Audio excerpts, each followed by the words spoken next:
बंधुगण आम हिंदू धर्म रे प्राय लोक गाधे सारिबा परे सूर्य को जलार्घ्य अर्पण करिथांती। जदि आपण भी सूर्य को प्रत्येक दिन जलार्घ्य अर्पण करुछंती तेबे भिडियोटी को शेष पर्यंत निश्चय देखंतु। बंधुगण सूर्य देवता सबु देवतांको मध्यरु सबुठारु तेजस्वी बोली मना जाए। एही परी कुहा जाए कि सूर्य देवंकर दिव्य रश्मि आउ तांकर आशीर्वाद थरे जेउ व्यक्ति उपरे पड़ी थाए तार भाग्य संपूर्ण भावे बदली जाई थाए। सूर्यदेव लोकंको भाग्य चमकाइबा पई मध्ये जणा जाई थांती। प्रत्येक दिन आपणको सखाळे सूर्यदेवंकर दर्शन मिली थाए आउ सूर्यदेवंकर आशीर्वाद मध्ये आपणको उपरे सब बेले बनी रही थाए। एही क्षेत्र रे बंधुगण जदि आपण सूर्यदेवंको प्रसन्न करिदेबे सेतेबेले से आपणकर बहुत ही ध्यान रखिबे। एही कारण अटे कि बहुत ही लोक अछंती जो माने सूर्यदेव को जल अर्पण करि थांती। खास करी रविवार दिन सूर्यदेव को जल चढ़ाइबार महत्व किछि नियारा रही थाए। एहार कारण एहा अटे कि रविवार दिनटी सूर्यदेवंकर दिन अटे। आपण मानंको मध्यरु अनेक लोक सूर्य देवता को जल अर्पण करुथेबे, किंतु कोन आपण जानिछंती कि जदि एही समय रे आपणको द्वारा कोनोसी भूल होई जाय थाए तेबे आपणको एहार भयंकर परिणाम भोगिबाकू पड़ी थाए। सूर्यदेवंकर आशीर्वाद जेते फलदायक होई थाए तांकर क्रोध मध्य ताठारु अधिक भयंकर होई थाए। से थरे जदि आपणको उपरे कोप करिवे तो आपणकर भाग्य दुर्भाग्य रे बदली जिवो। तेणु आपणको ए कथार विशेष ध्यान देबा उचित कि सूर्यदेव को जल अर्घ्य करबा समय रे एही सबु भूल को बिल्कुल भी करबा उचित होई न थाए। तो बंधुगण ए वीडियो माध्यम रे आमे आपण माननकु एपरि किछि भूल विषय रे कहिबु जहा सूर्यदेव को जल चढ़ाइबा समय रे भूल मध्य करबा उचित नुह। बंधुगण सूर्यदेव को जल सब बेले स्नान करबा परे ही चढ़ाइबा उचित। एहा सहित जेबे मध्य आपण तांकु जल अर्पण करिवे सेते बेले आपणकर पादरे जोता चपल आदि न रहिबा दरकार।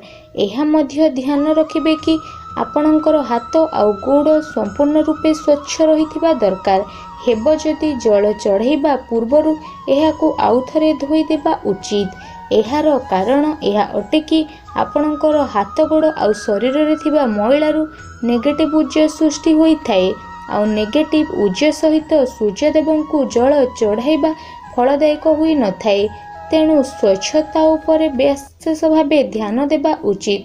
सूर्यदेव को जल चढ़ाइबा समय रे आपणकर मन शांत और सफा रहिबा दरकार। आपणकर मन रे कोनोसी प्रकार पाप विचार न रहिबा दरकार।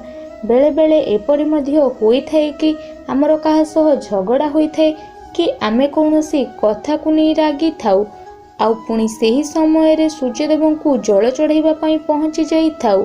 आपण एही परी भूल को भूल भी केबे करंतु नाही। थळे आपण जल न चढ़ाइबे तो चलिबो, किंतु क्रोधित किंबा अशांति होई जल अर्पण करंतु नाही। एपरी करिबा द्वारा सूर्यदेव मध्य क्रोधित होई थांती आउ दुर्भाग्य आपणकर पीछा केबे छाड़ी न थाए। आपण सूर्यदेव को जेउ जल देउछंती ताहा सफा रहिबा मध्य निहाती दरकार। जेतेबेले आपण पूजार पानी चढ़ाउछंती तो एहाकू गाधेइबा परे ही करंतु आउ सेही पानी को सूर्यदेव को चढ़ांतु।